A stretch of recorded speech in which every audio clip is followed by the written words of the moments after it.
sliced chicken, onion, garlic, potato, and carrots.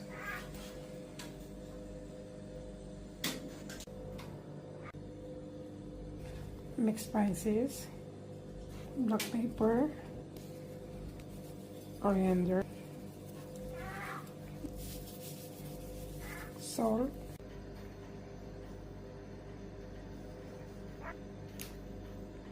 1 pack tomato paste. Haluin mo yung tomato paste muna. Lagyan mo ng kaunting tubig.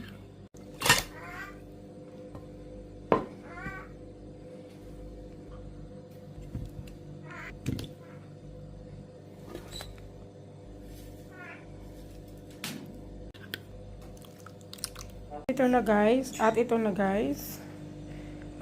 minutes marinate muna bago natin ilagay sa oven. Ayan, maraming spices nilagay ko. Medyo incomplete yung ingredients pero okay lang. Wala po siyang bell pepper. Nasa sayo naman yun kung gusto mo lagyan.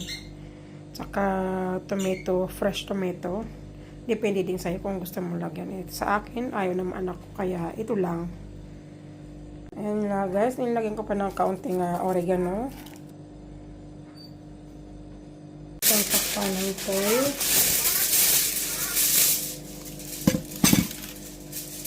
Ready na ito guys, lagyan na natin ng foil. Guys, nasa loob siya ng oven. Antayin natin ng 40 minutes. Na guys, well done na siya.